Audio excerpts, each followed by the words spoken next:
All right, Madam President, I believe we are live and recording. Thank you. Good evening and welcome to the Parks and Recreation Commission meeting for Wednesday, October 12th, 2022. The time is 5:30. Steve, could you please take roll? Yes, President Joe Greer. Present. Keith Bevan is currently absent. Dom Gelsomino. Present. Jennifer Bobo. Present. Ellie Hood. Mike Medellin. Present. John Nesmith. Present. Mandy Roberts. Present. And Brandon Simpson. Present. Okay.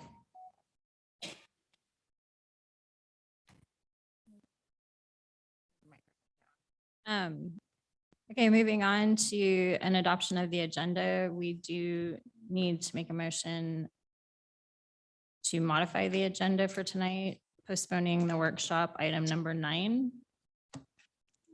Madam President, Commissioner Gelsomino. I'd like to make a motion to amend tonight's agenda to reflect the removal of Pathways Workshop item number 9. I'll second. All in favor? Aye. Any opposed? Okay, the modified agenda is adopted. So moving on to approval of the minutes, Madam President, Commissioner Gelsomino. I move that we approve the minutes from the June 8th, 2022 regular meeting, as well as the September 14th, 2022 special meeting. I'll second. Okay, all in favor? Aye. Aye. Any opposed? Okay, the meeting minutes are approved. Next, we have announcements, which we have a farewell to Commissioner Camden Hyde. I guess he's not here to say farewell to. He's not here, but we do want to put it on the record, Madam President. Camden was here as part of our Parks tour last month. And we made it known then that it may be his last month. We weren't sure if he'd be here this month.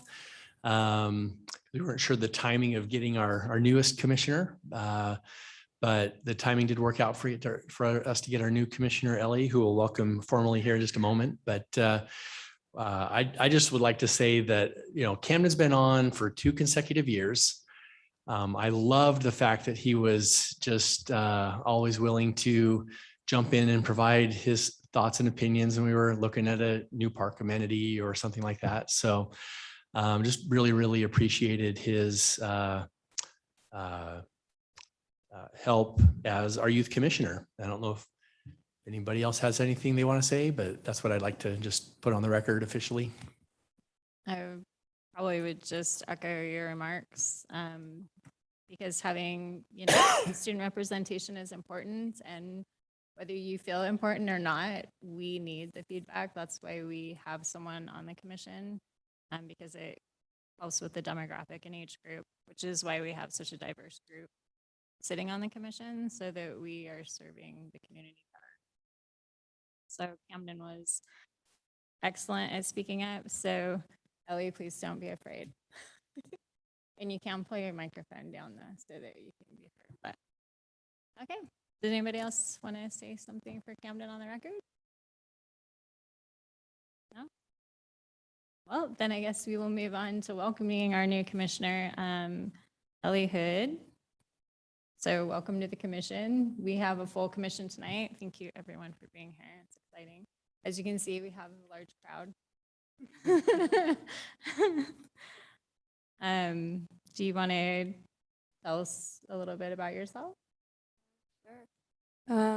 I'm a sophomore at Renaissance.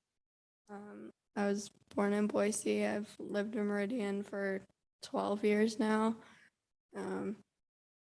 I like to draw.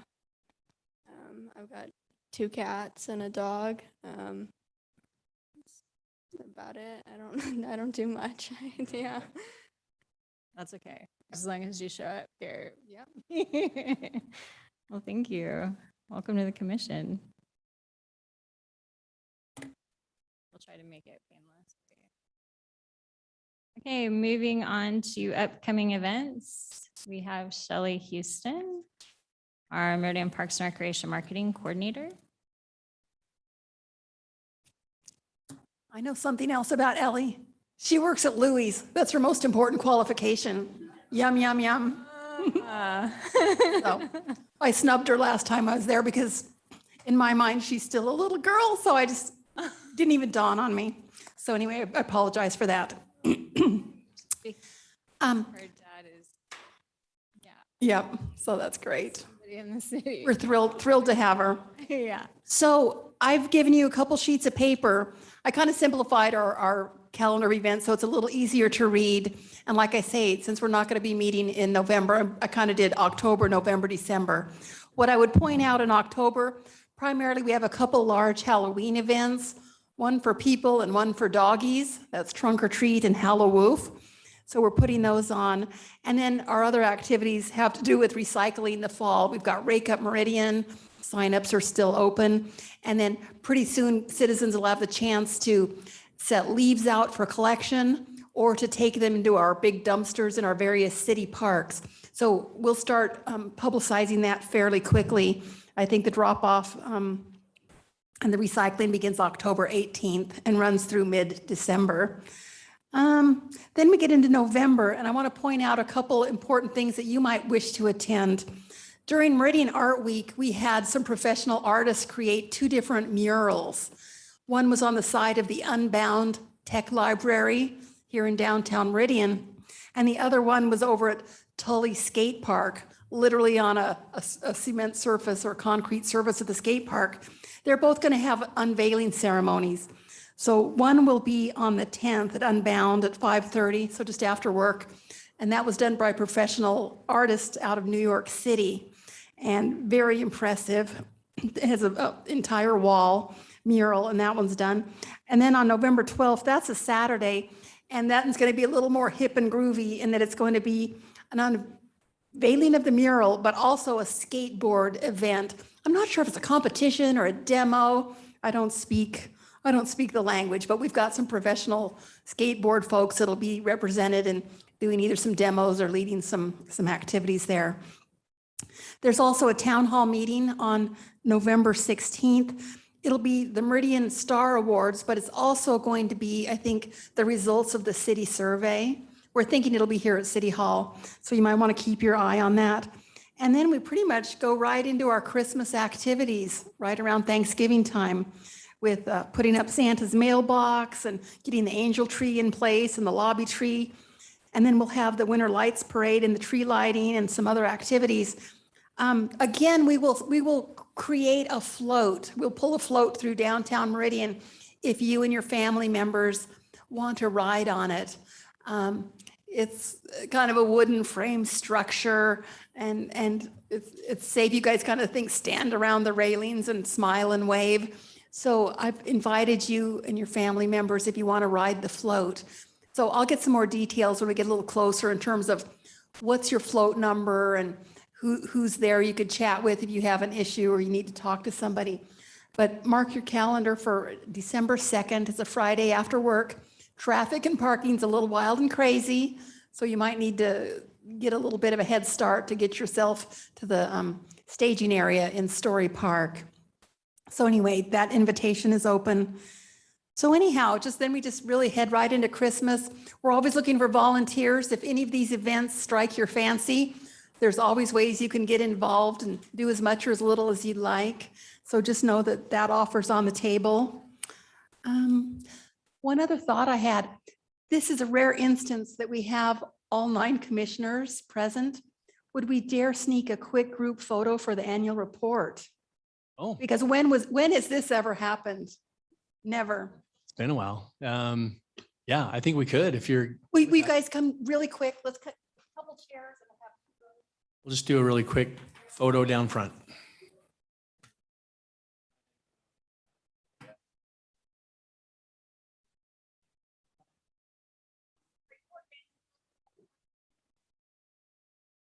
Run your fingers through your hair.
That's my report. Does anyone have any questions, comments, concerns, suggestions? Or are we good for now? Okay, no, I'm always available, or if you want to participate or volunteer in any way, just let me know and I'll get you worked in. Thank you all. Have a good meeting. Thank you for the save the date sheet. That saves my time. Madam President, I just want to echo a plug while everybody's here. That I'm just hoping you will all seriously consider being on the float. We've had a couple years when the attendance has been really down. We've had years when it's just been packed. I'm hoping to pack the float again with commissioners, family members. We will try and get a count early so that if we don't think we're going to have a strong turnout, we can also reach out to the Arts Commission. But this is supposed to be the Parks Commission float, so we'll start there. And if everyone will look at your calendars for that, first Friday night in December, and let us know if you can make it to be part of the parade. We'd love it. So. Yes, and as Shelley said, if you would like to volunteer, for those of you who haven't been on the commission for a long time, I'm involved in a lot of the activities with the parade and the Winterland Festival. So if you have any questions, you can send an email to Rachel and she'll get it to Shelley, or you can email Shelley. So you don't have to. It would be nice. It would be nice to have some help. I usually decorate the stage for the main stage, and so sometimes I need help with that. And I only need a couple of people instead of 20. Okay, so moving on to new business. We have Discovery Park Phase 2 skate park design with Bill and Catherine Poulin with Evergreen Skate Park. Did I get that right? Madam President, Commissioners, yeah, you got it right. So you're at Discovery Park a month ago and looking at the progress, and two of the last bigger things that we have in the works right now is a skate park, and then also a bike park that you're going to hear from American Ramp Company and Alpine Bike Parks here in a little bit. But first we have Evergreen Skate Parks, Billy and Catherine Coulon, I think is. Coulon. Okay, thank you. Yeah, perfect. And they've been working on a design that they want to show you. And first they're going to talk a little bit about who they are and their capabilities. And we went through an RFP process and weighed their what they have to offer against other skate park builders. And we felt that they were going to be the best fit for Meridian. So they're going to show you what it's about. All right. Can you guys hear me okay? Yes. Yes? Okay, great. Yes. Well, thanks so much for having us. We're like so excited about this project. Billy's been working on the design for several months now, and we're planning on starting construction late winter, early spring next year. And yeah, we're just really excited to work with you guys on this. So I'm just going to go through a little background information about our company. We're a design build concrete skate park building company out of Portland, Oregon. We also do we'll do a lot of work all over the country, but we also have a location in Montana. Billy does a lot of the design work. We have some other designers, and they also work in the field and oversee all of the construction so that we never lose intent of our design with our designers being present in the field. Our skate parks, one of our main goals for all of our skate parks is that they function really well for all different skill levels. From beginners to pros, we want them to be very approachable and also bring in new users by being user-friendly. We also want them to be very beautiful so that when the layperson comes by, they see, it looks like a beautiful sculpture and looks properly placed in the surroundings. And we also try to always uphold the highest standards of both design and construction. We have a crew of about 20 craftsmen, designers, architects on our team. everyone skateboards, and we're all just a big group of dedicated craftsmen. Yeah. One of our projects that you guys might be familiar with is the Coeur d'Alene, Idaho skate park. It's the destination skate park in northern Idaho, and it's a little bit smaller, I think, than what we're going to build for you guys in Meridian. But it's a great mix of different features, street skating and transition skating, and people love it. We just completed this project in Telluride, Colorado. It was a 10,000 square foot addition to an existing skate park that was built back in, I think, 2007. And so we added a really nice user-friendly section to that park. This is one of our largest projects we've done in Frisco, Colorado. It features a really large kind of flowing moonscape area and also a 10,000 square foot street plaza.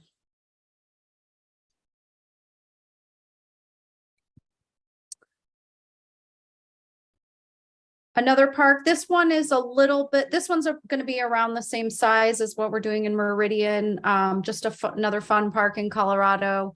We did a lot of fun kind of artistic stuff there with colored concrete and different textures.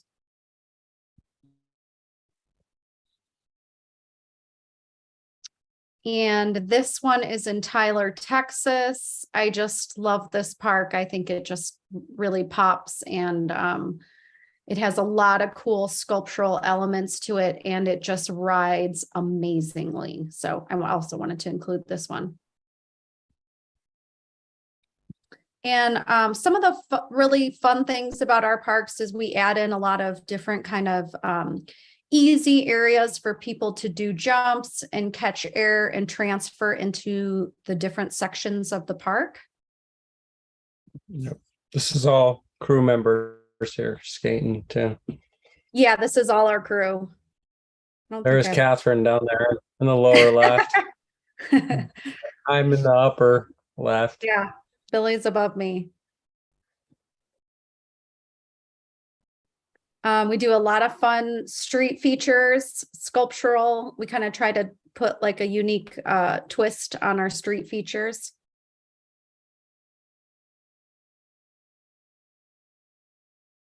And we also do a lot of bowls. So those are kind of the catchphrases you hear in skate park design and construction when people discuss the different design elements.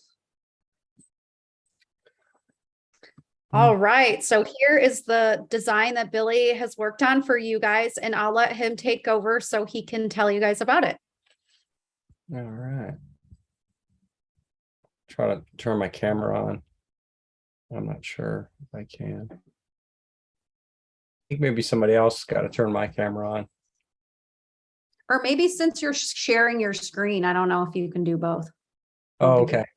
Yeah. All right. Yeah, no big deal. Yeah, so this is about 15,000 square feet or so, and I've been drawing on it for a while. It's not, just some model or something that, just have you guys done this one before? Sometimes people ask, and not at all. I drew every bit of it from scratch, and yeah, it's a really good mix of really, really beginner kind of line in there. So if you've almost never been to a skate park before or never ridden anything besides maybe on a sidewalk or something, you'll be able to ride here.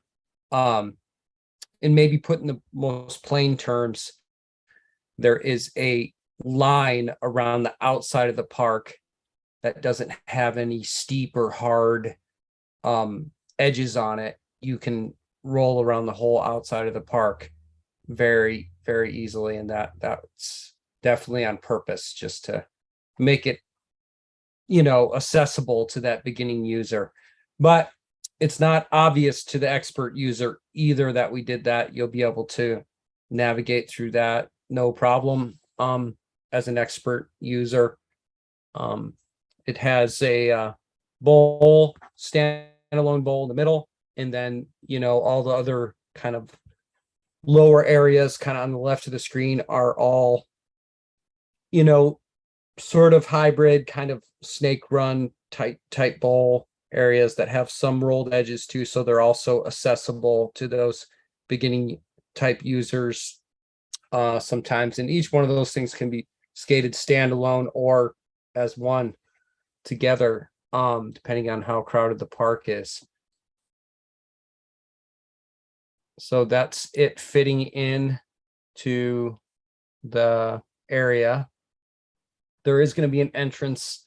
I have to draw it in still. It's going to be going kind of where there's like a little bit of a patio coming off the circle area to the south of the circle, kind of I think there's maybe a gazebo or congregating area. Then there's another kind of area there, and that's where the entrance, one of the entrances is going to be there. And then there's going to also be other entrances off to what would be on the east side.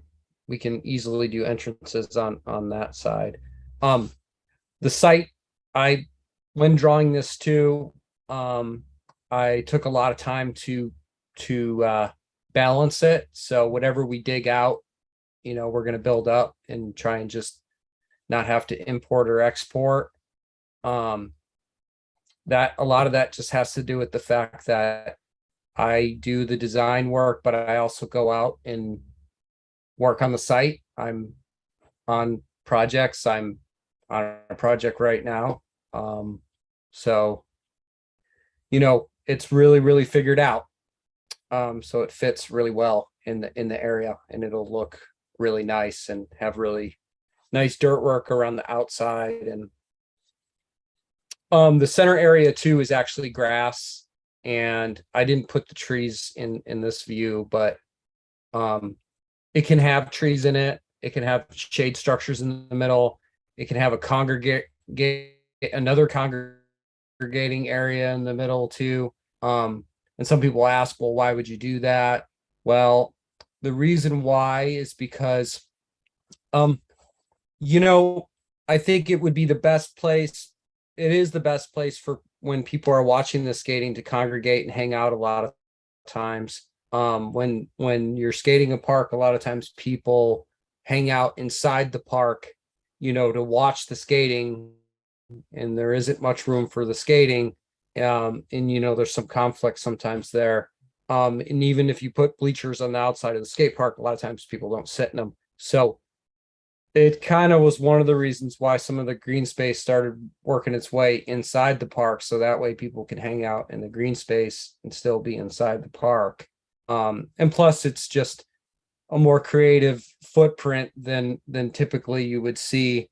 Also, given the 15,000 square foot park, I think that's maybe a 7,000 square foot green space in the middle. So 15 plus 7 equals 22,000. So there's a line on the outside of the skate park that would skate like a skate park that's 22,000 square feet. So that's another reason why it has green space in the middle. But I'm really proud of this drawing. I spent a ton of time on it. It's inspired by some other drawings in parks that we've executed, and I'm absolutely 100% confident that this park is going to be just a showstopper. People are going to drive from all over to go to this one. So yeah, that's it. We'll leave it on this page. More fun. Any questions? Madam President? Commissioner Roberts. Thank you. Billy and Catherine, this is really exciting and it's going to be fun. I live really close to this park, so I'm excited to see this take shape. I was just wondering, and maybe Mike can help, but just could you kind of walk us through how the access works to the area? It looks like you can pretty much walk into it from any direction. Yeah. And I was also kind of wondering, what is that element, I guess, to the, well, on the bottom of the screen. It looks like it might be kind of a plaza area or there's a Yeah. kiosk there. And just making sure, that, I'm wondering if there's if it's a little too close to that or not. I'm not sure how that's going to be used. Yeah. Here, let's go to this one. So is it, you're talking about that circle? Correct. Yeah. Area? It's kind of like a Yeah, kiosk. that, Yeah. I think that is sort of congregating in I think it is a gazebo.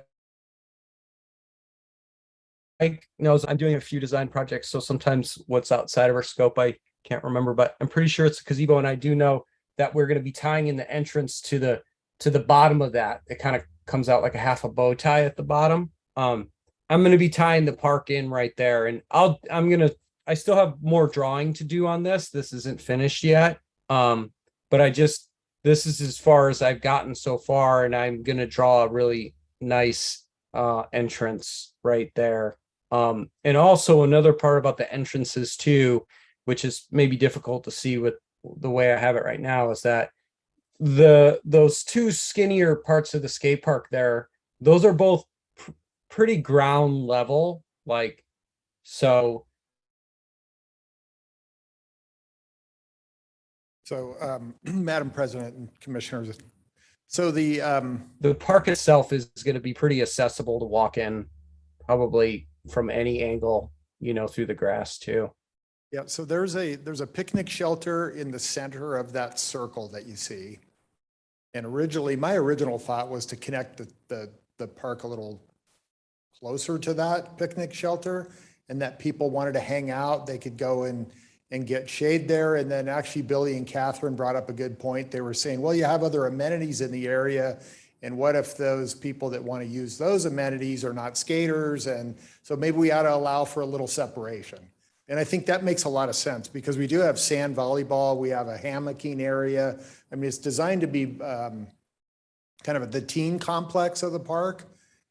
So I think a little bit of separation is really good. And that Billy just hasn't drawn the sidewalk connections yet. So when you're in that picnic shelter area, you should be able to rest there, get some shade, and you'll be able to skate right out of there onto the park. And then to the east, there's a 10-foot sidewalk along what's called Recreation Avenue. So there'll be multiple sidewalk connections that come in off Recreation Avenue. So I think one of the other things that works really well about this is some of the SEPTED principles of, locating this where it's highly visible from the street and, to kind of keep things safe. And that works really well. There's, lights from the softball field. I think maybe one of the unintended uses will be more in the evening too, which, we're not going to light this, but I think there's enough spill there that it might, offer some extended hours. I think the location's really, really good. And one thing I like about Evergreen's designs is they kind of have this moonscape feel to them, and they're very distinct, and nobody else does that. And that's what really kind of captured our attention, is that it's not like anything in this area. And we think from that standpoint, it'll set Discovery Skate Park aside from the other parks in the valley. I would have to agree with that. Looking from the top view, I really like that there's green space in the center. So I think that does provide a good space for, people to hang out, take a break, but then also kind of, I don't know, it's kind of their own space too. Yeah. I like that. I think that's a really good combination. And the shape, I don't know, it kind of looks like an arrowhead to me. So kind of like it, Idaho. Yeah, I'm not sure if that's going to read quite as well once it's on the ground, Sure. but in plan, it sure does. Yeah, it's cool. Lots of drones these days, though, so people will see that. When we first were going through the RFP, and then we did a site visit, we came out there, and I was really impressed with, you know, just the park itself. Even in the first phase of it was just a farmer's field, and then you guys came in and just put all these amazing amenities into it, and just really, you know, activated that space big time. And it's just so exciting to add to that, you know. Like I'm really excited to put a piece in there, like the such an awesome park. It needed like a really bespoke skate park, not just a modular facility or something like that. And Mike Barton has spoke very highly of your skate parks and your designs. And I can see that you definitely were the right choice. This is really exciting. Does anyone have any comments? Did you want to add to Commissioner Gelsomino? Madam President, this may be applicable or not, and I'm the only reason I'm bringing this up is because I grew up in a very big city in Southern California, but and I'm also the father of 2 teenagers. But if you guys have visited any of your prior projects, have you noticed out of however many parks or however many projects you guys have done, what percentage of those you've noticed where teens or skaters or anybody who's at the park has displayed their more artistic side with graffiti or spray paint? And to follow up, you know, when we have things like the wraps around the electric boxes in the city to kind of discourage people's more artistic side, you know, teenagers are going to be teenagers. Like I said, I'm dealing with 2 of them. Is there something that either A, can, you know, discourages that sort of artistic side of who will be accessing this project, or is the surface of the skate park going to be easily pressure washed to remove any, if at all, art forms? Well, I think Catherine has the name of a new product that we did find that removes graffiti a lot easier than any other one. This is pretty recent. We found that last couple months. But you know, I don't know what it is about. Some parks get it more than others, and you know, I don't draw it in really because it's really hard for me to draw it into the park with all the geometry and the 3D drawing. But you could see in some of the pictures of our parks, I can go back, we paint the lines on the edges. So I actually think it's kind of a deterrent for the graffiti in a way, just because it's like not a total blank slate. So I feel like more often than not, we actually don't get a ton of graffiti at our parks. And you know, not to say there isn't going to be some kids doing it, but I think it'll be more of an occasional thing in your area. I don't think it's going to get too bad. I think too, one of the, just the location of the park is, you know, there's going to be increased visibility. So it's right next to the street. There's going to be homes across the street. You know, I think somebody that's going to go and spray paint something kind of wants to be, they want to be out of sight. So I think the location's going to help with that. I also think because they're going to love this park, I think that Yeah, if someone does try to do something to deface it, that they're going to be met with probably some opposition. I think they're going to protect it because they're going to love it. I think that's a good point. It's really nice if we make it really nice and it rides really good and it's cool. Yeah, there'll be people there all the time, and like, Yeah. yeah, it'll just, yeah, I mean, in some ways it'd be like doing art over art. So I Right. think even in the graffiti world, that's not kind of frowned upon. So like maybe that's why we don't get it quite as much. I'm not really sure. I'm not a graffiti artist myself. Thank you. I appreciate it. Madam President? Yes, Commissioner Bobo. I have a question. I know in Boise, they are also building a new skate park that's about 15,000 square feet.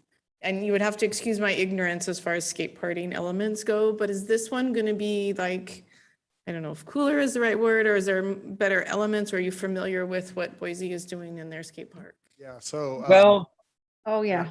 Billy, I- are you familiar? Because I was Yeah. looking at a picture of it today, and it's actually being built by Grindline, yep. Yeah, one of the proposers. It's a rectangle. Yeah. yeah. It's not It's laid out like this at all. I think this one has way more interest than a rectangle does with stuff. That's just. Yes. We proposed on that project, I can speak to this. And when we put the proposal together for, it's only, I think, 2 miles from this park. It's really close. Correct me if I'm wrong, but I think when I looked on the map, it was very, very close.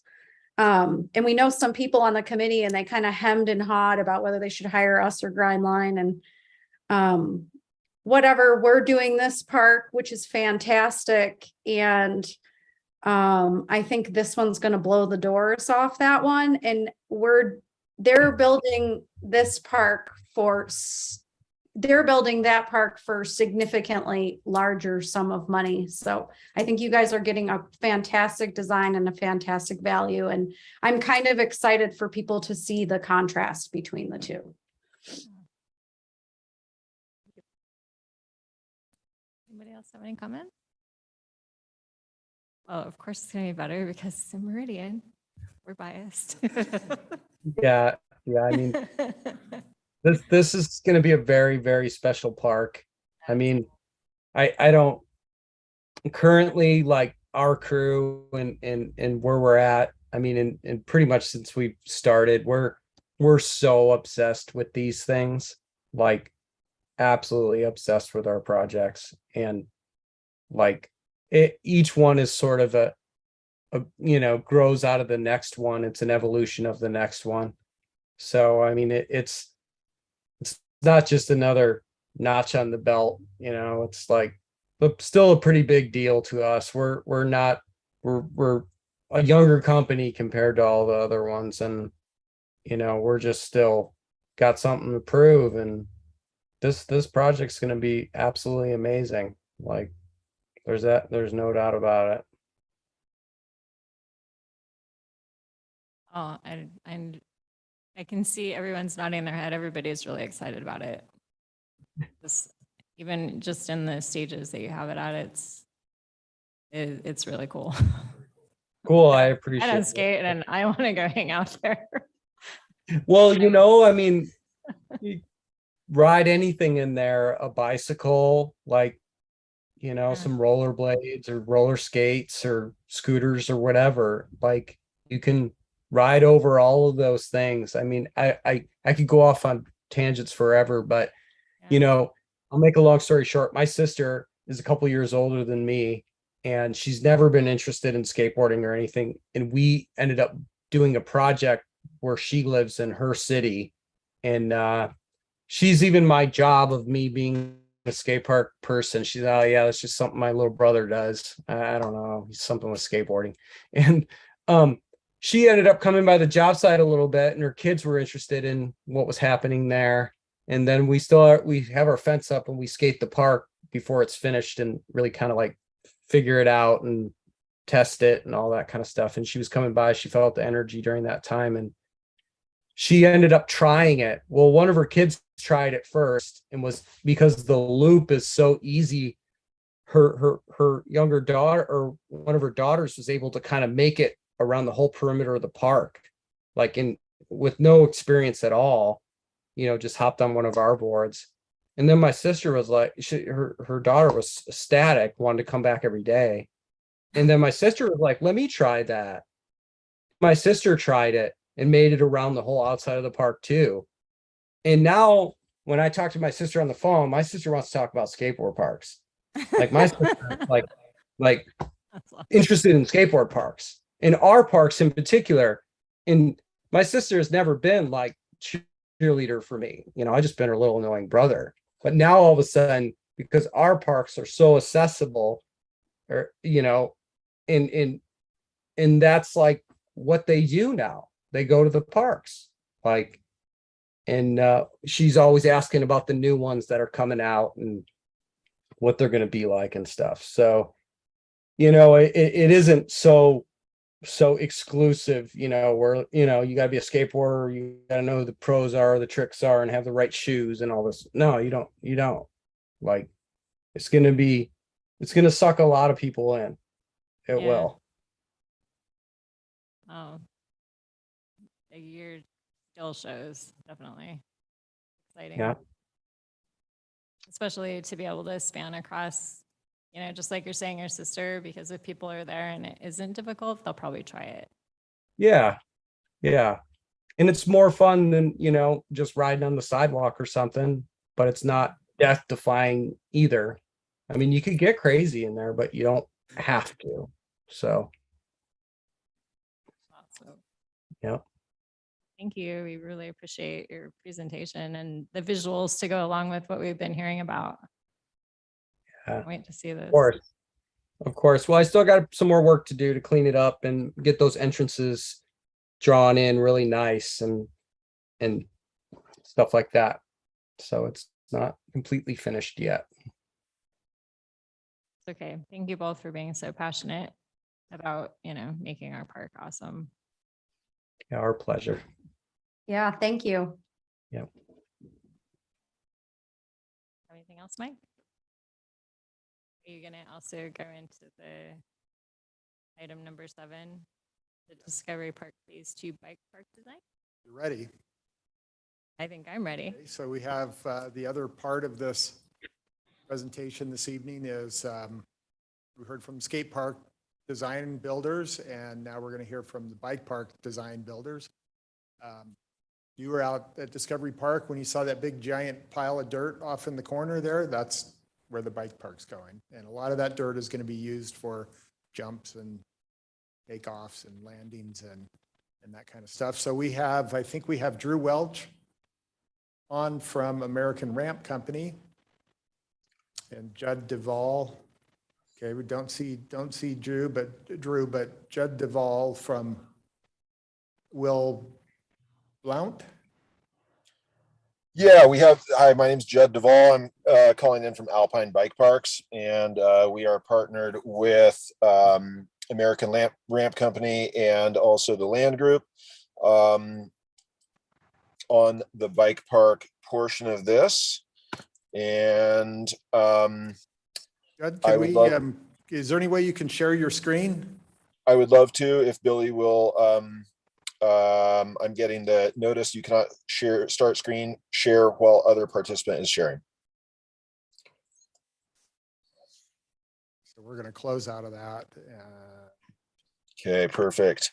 All right. So let me know when you can see the screen, please. I can see it. Yes, it's up. Okay, excellent. So we are calling this a design development progress set. And this is quite diagrammatic at this point. To give you a little bit of context, I believe that this red oval here is more or less the location of Evergreen Skate Park. And then over here on the southern side of the park is the proposed bicycle park. We, for access, and I'll zoom in here. Well, actually, okay. For access, we are proposing an additional crosswalk, and I'll just throw a little circle on that. And so this will get users from the parking lot here across at the corner intersection to get into a bit of a plaza area. The plaza area leads to a passive area with a bike work stand and a shade structure here in the center. And then there is an asphalt pump track. This orange hatched area here is going to be skatable. It's scooterable. It is obviously a favorite for BMX and mountain bikers. And generally, this is an endless loop of rollers and berms, and you're able to ride this type of an amenity without pedaling. So there is a roll in here, and that's probably going to be about 4 feet above grade, finished grade, and then you can drop into this and pump your way around the course, similar to pumping a snowboard or a skateboard. And then we have the phase 2 ball diamond here. We have the home run fence. We have an additional 100 feet of buffer space for home run ball safety. And then we have a walk up trail to the top of a mound. I'd say that mound is going to be 15 to 20 feet tall. And then you have a beginner line of rollers and small rollable tabletops coming back down.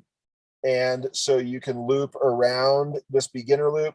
Once you have mastered that, you can work your way over to the intermediate trail down here. And once you've mastered that, you can move to the expert trail, where I would expect there would be mandatory gaps on that. Since everything is rollable on the beginner trail, there is no filter feature, but there are filter features on both the intermediate and advanced courses. And that is a risk management tool in order to communicate to users that if you cannot ride this first feature safely, you should go back and continue mastering the green trail before you attempt this first drop. So we're in a fast track design period here, working to get 100% complete construction documents in early November. And we just got authorization to move forward on design at the end of August. We made our first site visit in early September.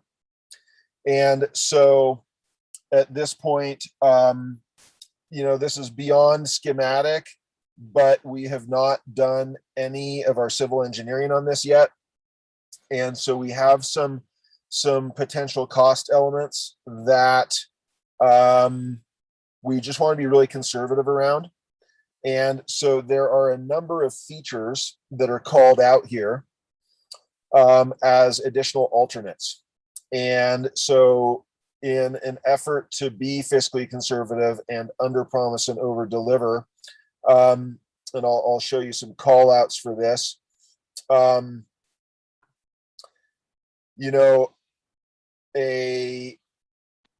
A dirt trail and dirt jumps will look like this upper photo, or like this second photo here. This ladder drop is part of a base bid because it's an important filter feature to keep riders safe and help them to understand the risk that they are taking upon themselves. We've also included a whale tail at base bid. But additional items like hammock features and curved wall rides and steel framed wooden lips right now are put into an add alt until we can get some budget work done. And that is expected to be done, I would say, in the next week to 2 weeks. And at that point, we can confirm which features we're able to fit into the base bid. They may all fit. And then At that point, we can provide a design direction report. We can have that design direction report communicate what is to be included in the base bid and finalize what additional alts we may want to consider as a team. And then we'll get direction from the owner on that. And then we can do one set of construction documents for the for everything that will be included in this phase, and go from there. But I think we are on a good but very accelerated design track for submittal to your team in early November. So Judd, I have a question. The numbers that you have on your site plan, are those corresponding to those alternates? They are, yes. So these numbers down the side here, 1 through 7, there are other numbers here, but they were very small, so I just dropped these onto the sheet. 7 is the jump lips; those are an add alt, and 2 is the ladder drop. That is base bid. The whale tail is number 3 here, which is base bid. And this is a wall ride. That may be a base bid item there as well. We have a couple revisions of this showing wall rides in and around the slope style features as well. So if there isn't enough in the budget for bid alternates, what will be in place of the number 7? Yeah, absolutely. Those would just be dirt lip to dirt landing. Okay, thank you. You're really good at explaining things graphically, which is a difficult thing to do. Like I could follow what you were saying in my mind, but I just wanted to make sure I understood. Excellent. Yeah. Thank you for your patience as we get our DD set together. We would love feedback on this.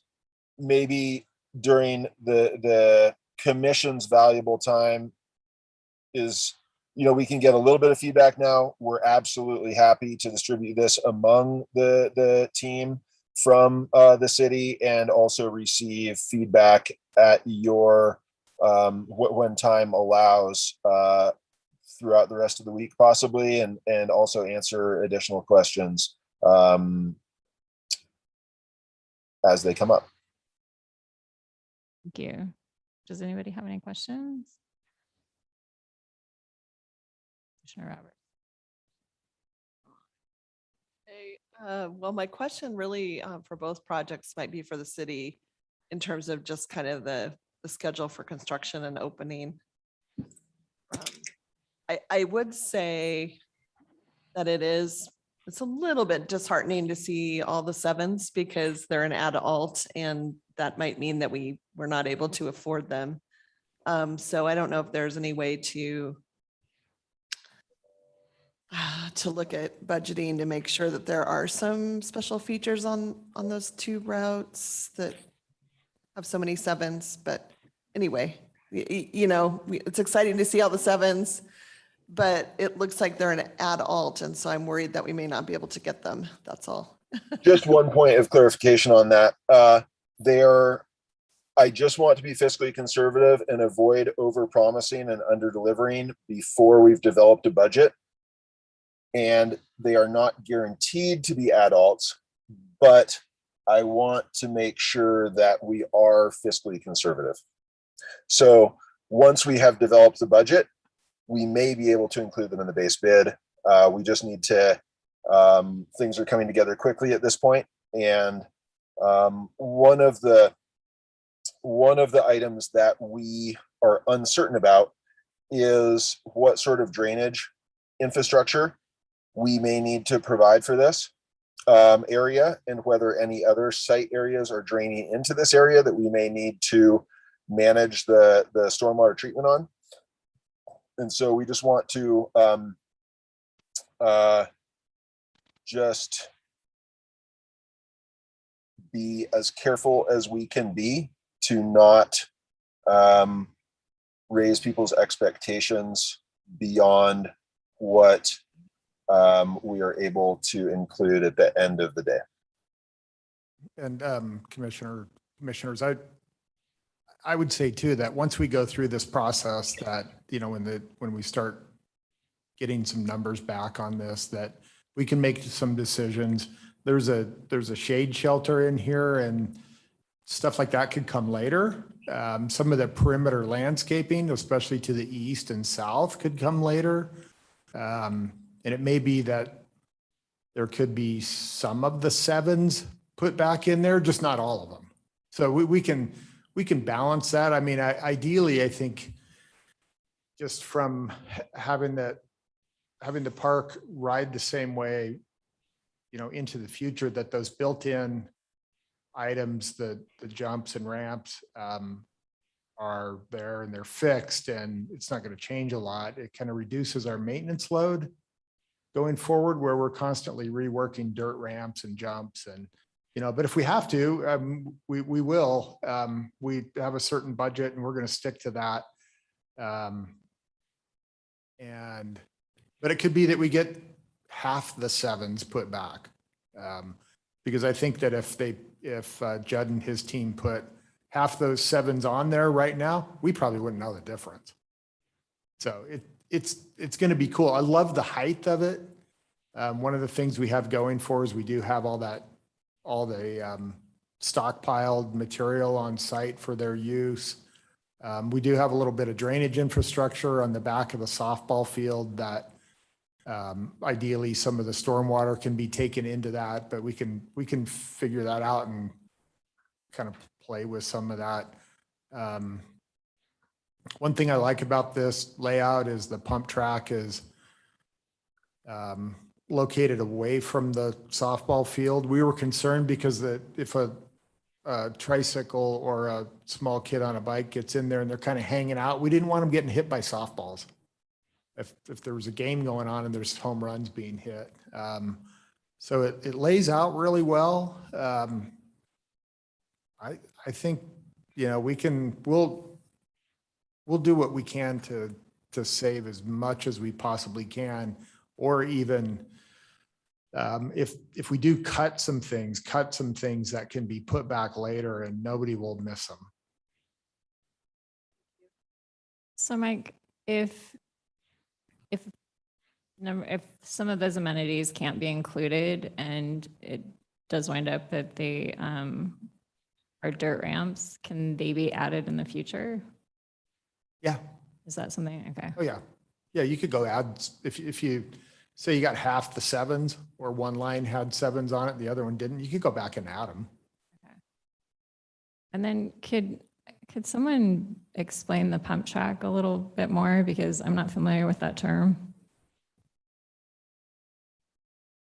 So Judd, if you can expand number 4, that graphic, I think that does a really good job communicating what a pump track is. So Yeah, absolutely.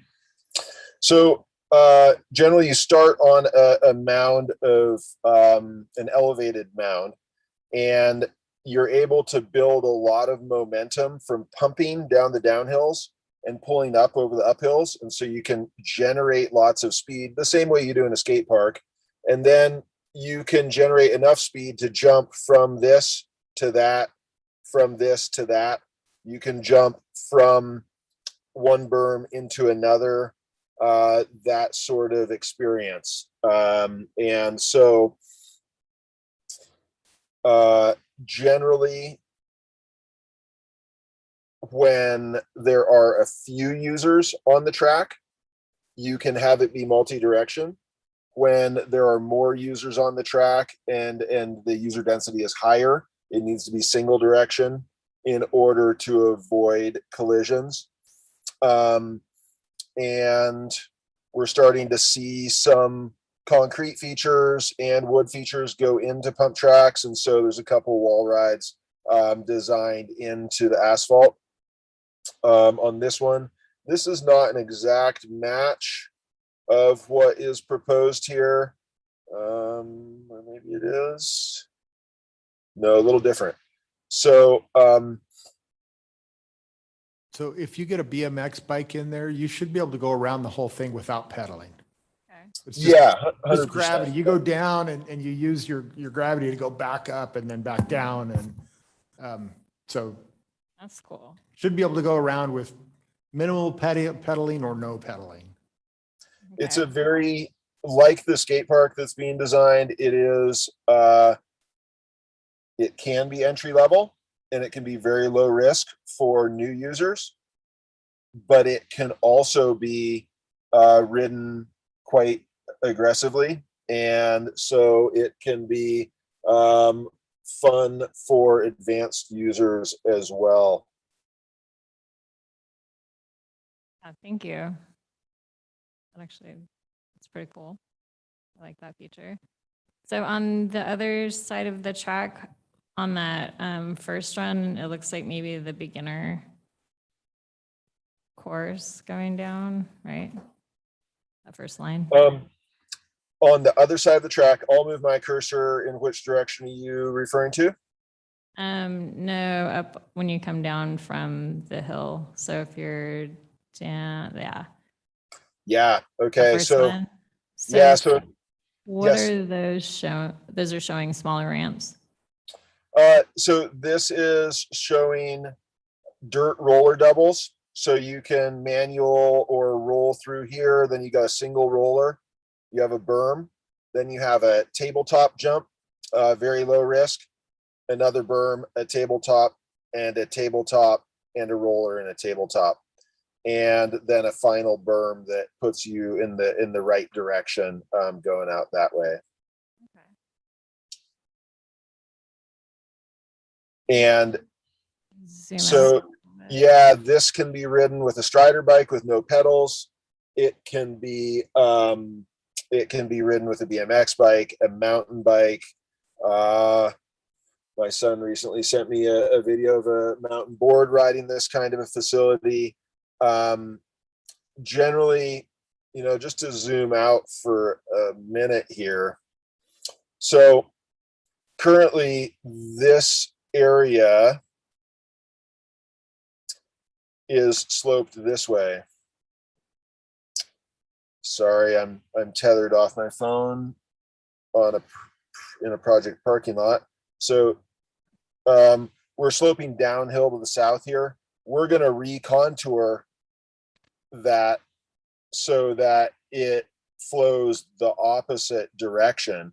So the top of the hill will be to the south and it will flow down to the north. That's the finished grade is going to be going in the direction of this travel. We could look at adjusting that. However, there is a benefit for risk management to have the riders walk up and past the features before they ride them, because then they know that especially this beginner line, they've already walked past them. They had the opportunity to view the jumps. And as they roll down it's something that they were at least somewhat familiar with. So when they go back up to the top, they have to walk their bike. They don't have to, but depending on this grade here, lots of people will walk their bike up that. So is that wide enough, or if you do have people that are kind of going through, is that wide enough for several bikes? I do not. Okay, so let me zoom in here. That is 16 feet wide. So the scale of this is quite large. And yeah, I would say 16 feet is sufficient. Okay. Thank you. I'm thinking out. Well, I'm just trying to follow, because so then it's dirt all the way down to the bottom, and then you come off of the dirt onto, is that going to be asphalt, or is that going to be concrete? Well, the hatch I'm seeing here is that this area is concrete, and then you've got orange for asphalt, You have another concrete area here. I do not know what the hatch is for this light gray, but I believe that we will need to use some permeable surfaces here. I think another thing that we need to discuss is ADA accessibility and the costs that come with that and what the specific requirements will be for that. In my experience, we will need to provide ADA accessibility up to and on top of this pad, and also up to and on top of this pad. So that's something that we're going to need to discuss, and that's the kind of potential cost increase that we want to be careful about. So things to consider there. Madam President? Yeah. Just a couple thoughts for me. Obviously this design hasn't been vetted as far along as the skate park one has. So there's still some conversations to be had at staff level and with them. And so, once we get this further refined and more and further down the design path, it probably makes good sense for us to bring this back again at a future meeting. One of the things that we'll want to explore is a couple of different routes on that pump track, and we had talked before about maybe having some separation between the simpler area that the toddlers are running versus the teenagers. And I think that pump track think of it as the skate park that you just saw for bicycles. It's going to be very popular. They're wonderful amenities. I think we'll want to explore that as well as the jump features in there. You also haven't been able to see any of the, you saw a lot of pretty glossy photos in the previous one of the skate park of their finished products. These guys do excellent quality, wonderful work as well, and it might be fun to see some of their finished products in the future as well. Yeah, I agree. One of I it, agree. I agree with your critique about the beginner and advanced pump tracks. I think that could be valuable. And when user numbers are low, they can be combined together. But when user numbers are high, and there's more congestion, it's easier to separate younger riders. And I appreciate the opportunity to share some additional project resources. I did not realize we were going to I didn't realize there would be interest in that today, but that's certainly something we can arrange. We either had a question or a comment from Nathan. Nathan, if you, I don't know if you're part of the design team or just someone watching online, but if you want to unmute, and you can speak or ask your question.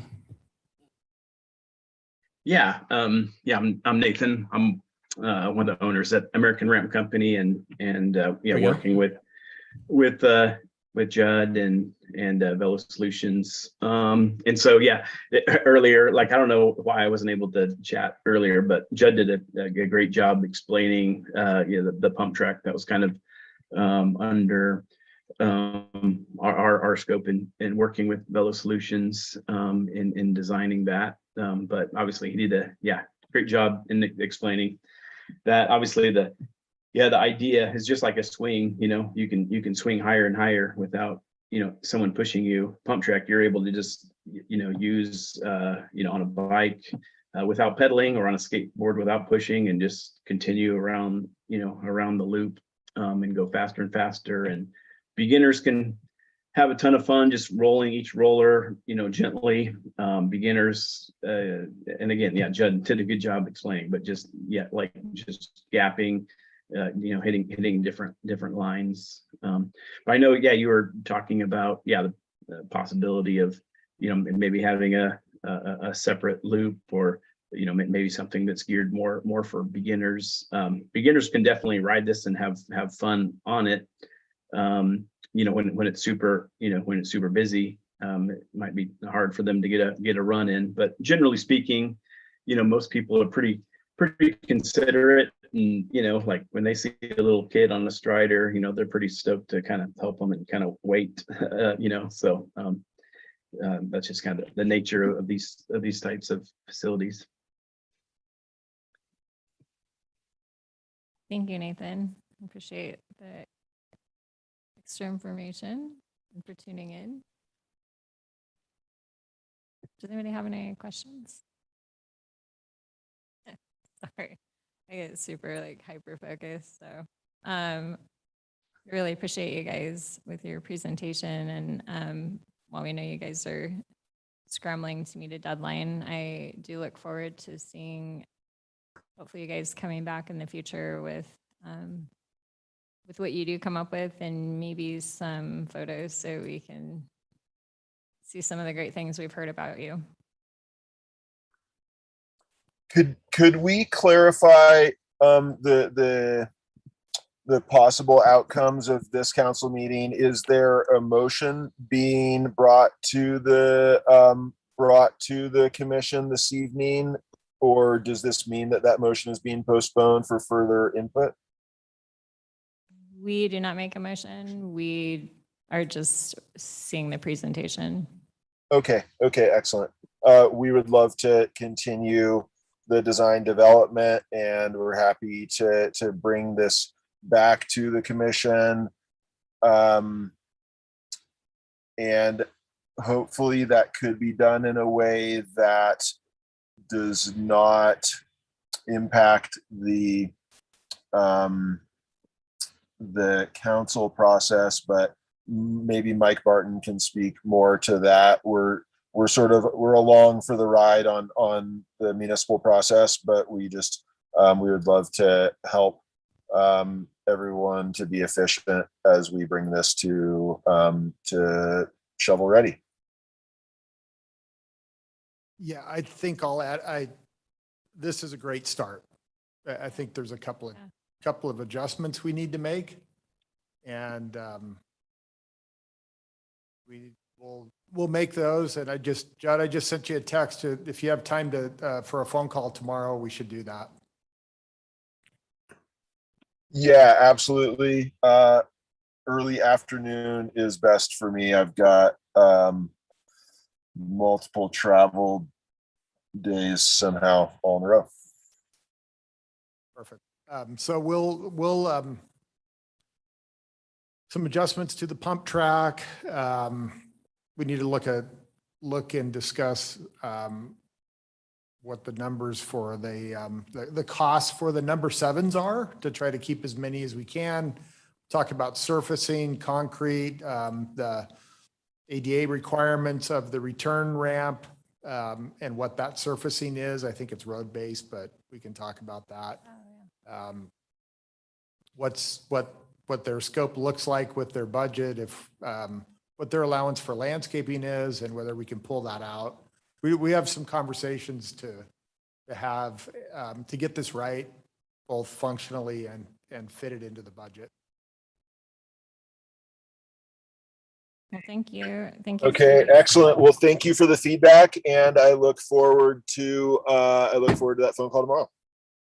Thank you. Thank you for your patience and explaining as well. Well, I'm trying to get my head around this. So thank you all very much. I'm excited to see it.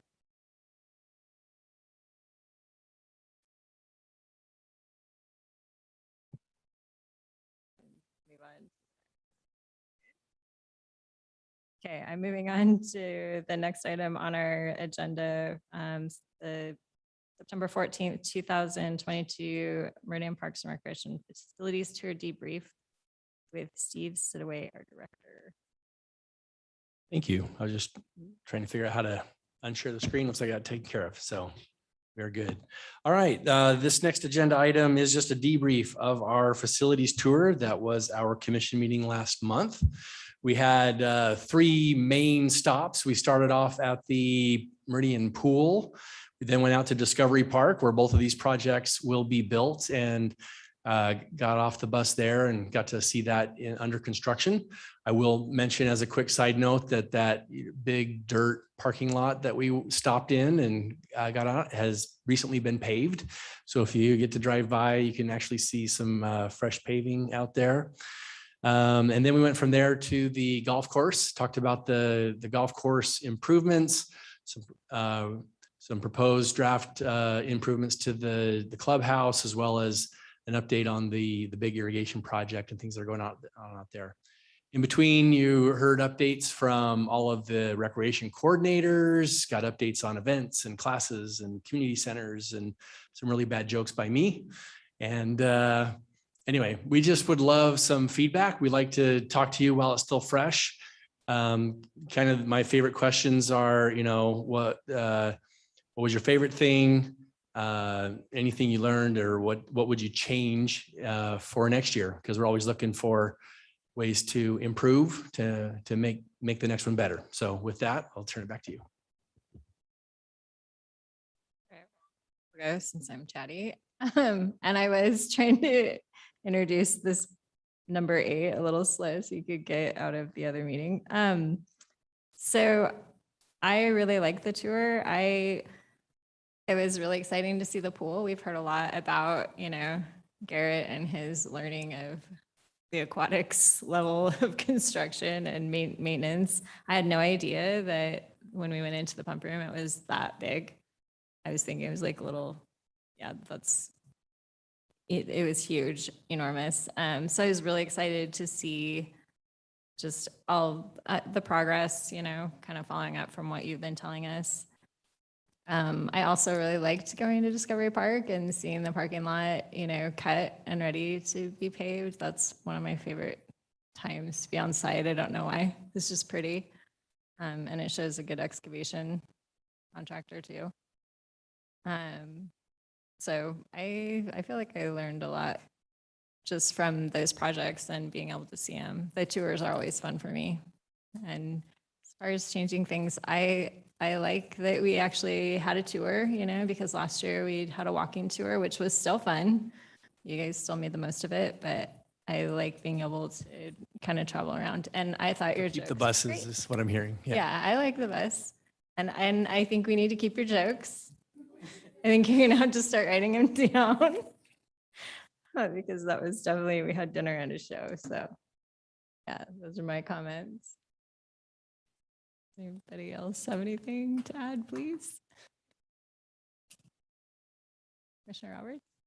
Thank you, Madam President. Well, first of all, I just want to say kudos to Steve and your whole team. I guess one of the things that was a favorite of mine was just the pride that I felt for my community to be out there and seeing in particular, our Parks and Recreation Department taking on these humongous tasks of managing these older facilities and bringing them up to, better standards for use. I just was really impressed with that. And you guys have an awesome crew of people working for you in all areas. And that's just great to see. And I did learn a lot just from visiting those different locations. So if there's anything that I would suggest for next year is just the variety, being able to see different types of facilities, different scales of things under construction versus things that have built, which by the way, I drove by Chateau Park. I wasn't able to go to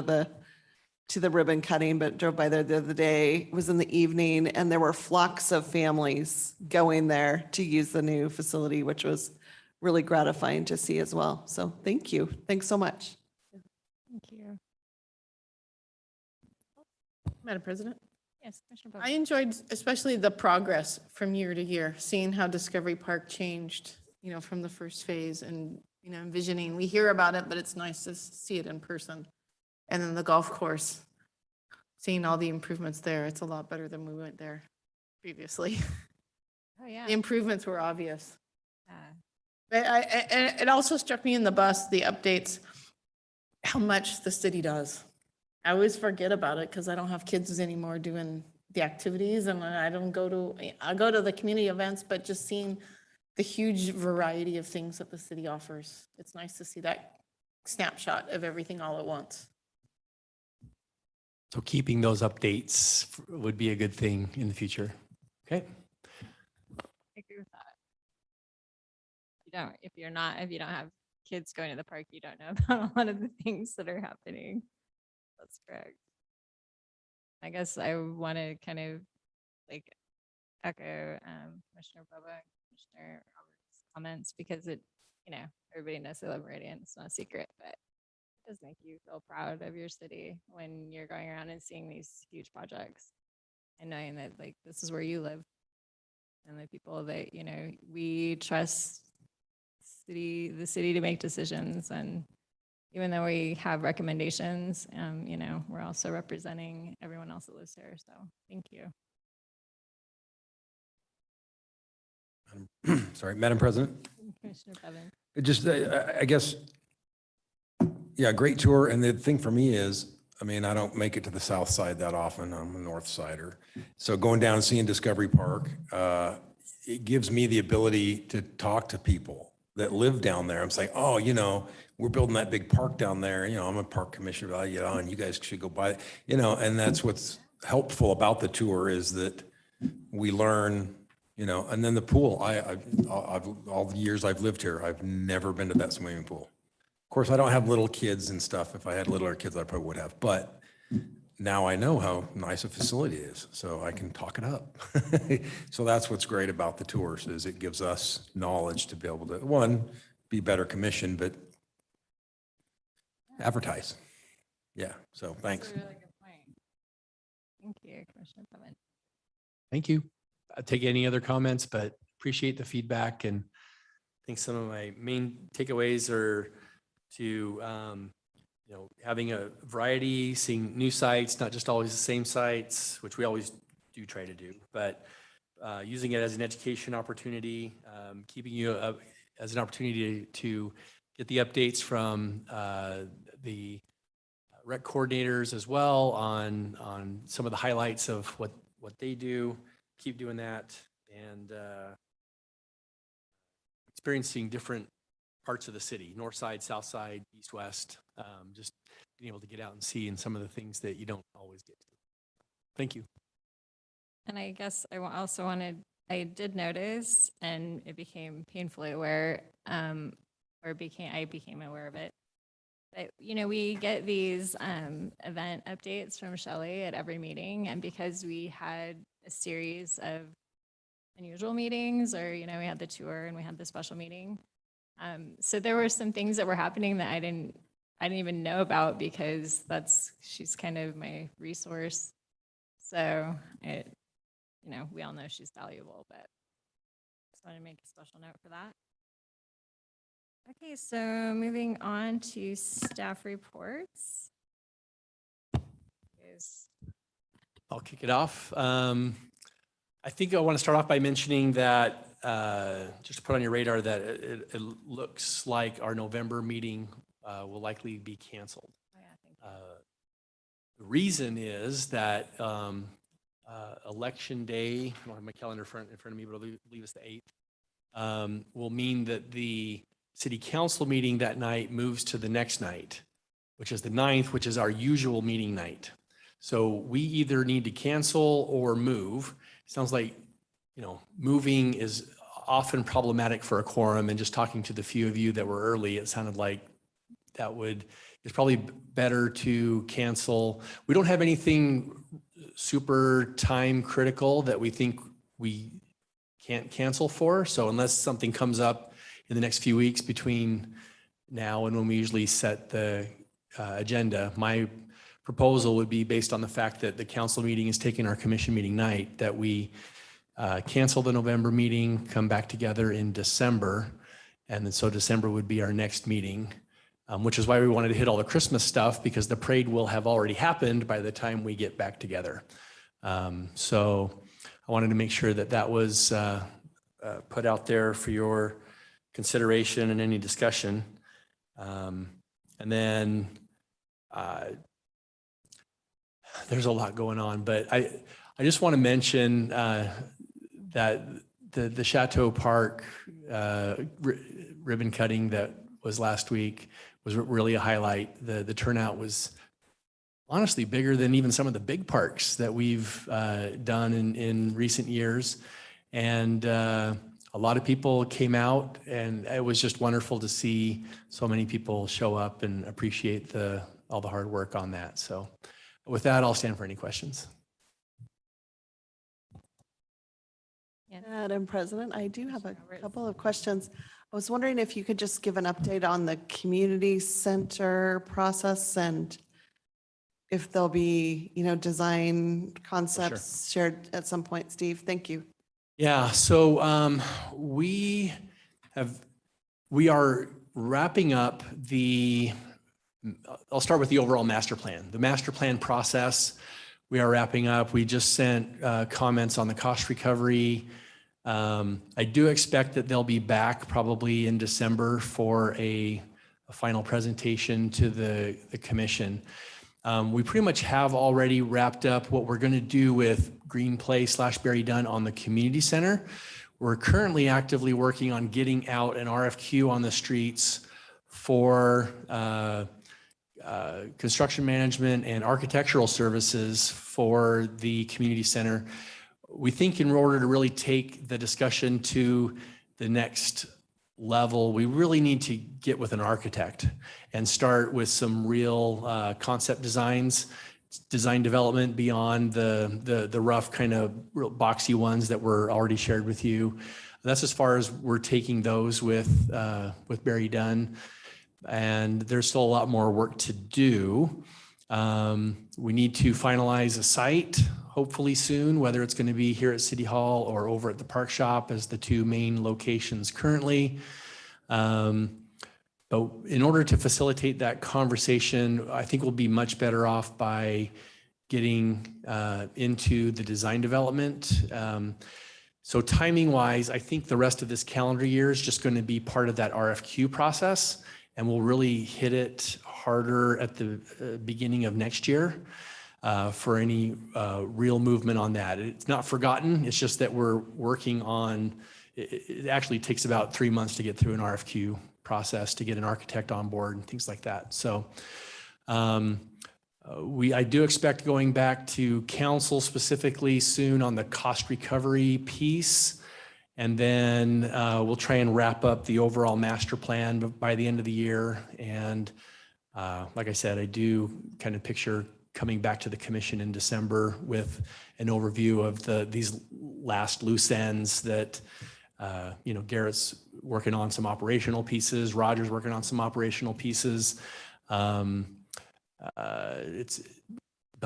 there's a lot that's coalescing, and it just needs to come together into a draft document that we can review and then present to you.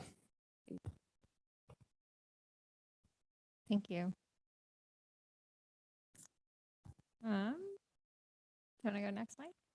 Yeah, probably just bring up that, the last 2 years at the golf course, we've had help of a management company, Kemper Sports Management. And we gave them notice 2 months ago, a month ago, that we'll take over full operations on October 1st. So we did.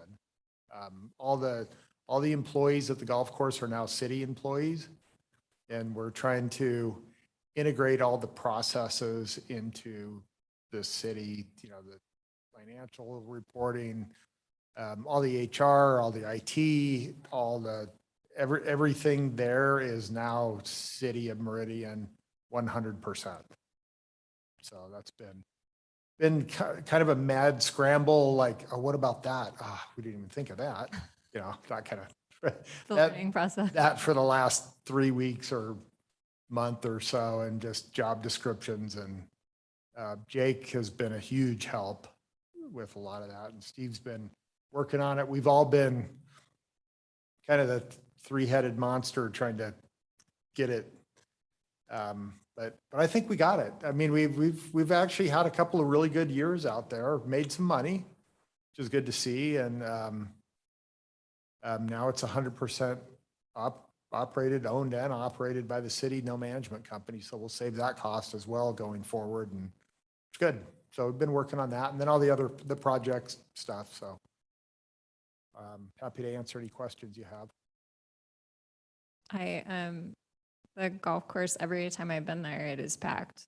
So there's never a moment where it's not busy. I did go there this summer where someone had broken in the pro shop, which was to steal change. Made a lot of sense. With thousands of dollars in equipment. But I think it's really exciting that you guys are transitioning that. It is Everybody was really really happy. unbelievable how busy it is. We were laying out cart paths a week ago and it's kind of torn up. There's pipe everywhere and construction and there's just a steady stream of people. It's incredible. And it's only going to get better with the improvements. Yeah.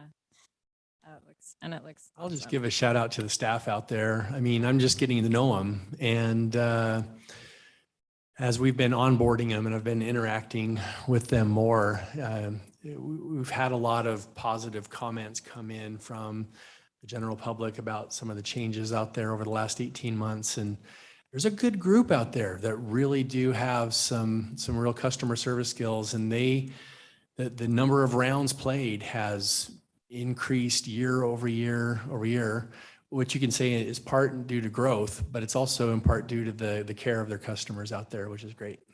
Right. Because even though we've grown, not everybody golfs, right? So you have to have a good product.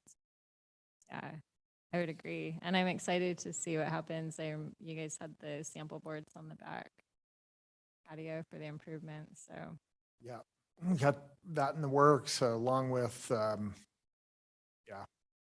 that. building is ready for some Building and TLC. So Yeah, it needs it's time for some heavy maintenance and some updating. yeah, that's perfect. Well, thank you. All right, Garrett. All right, my turn. So been doing a lot of stuff regarding pool, like was mentioned earlier, pool budgets, meeting with finance. We're getting ready to winterize the pool. Feel like we just opened it yesterday, but now we're looking at planning to winterize it. The last day for public swim, mainly because we lose all of our guards back to school or college, those types of things, was August 20th. But the swim teams, local swim teams have been using it from the 20th all the way through November 5th. And yes, the pool's heated, so that helps, right? So it sits about, I think they have it at like 82 or 83 degrees, which still seems a little chilly when you jump in and get out, but it's been going good. I've been working with, as you guys probably already know, we hired all of our lifeguards through a temp agency, Personnel Plus, and we're ending that contract, looking at already doing next year's contract again with that, because it was extremely smooth with that. To give the pool staff kudos, Willow, who was Ward's, West State Recreation District's aquatics coordinator, we ended up hiring her as a city employee, and she was phenomenal all year. Just the operations of the pool went smooth. We had our hiccups like any other pool would, but ultimately it was really well done. So there's some things we would, fix with efficiencies and things, but overall it was great. Other things that I've really been up to is just kind of working on some of those contracts, changing over from the pool, from ward to the pool, elevator contracts to, pest control contracts, those types of things, making sure they're all in the city's names and stuff like that. Got a couple more projects to go. One being the 1 meter dive, or the low dive.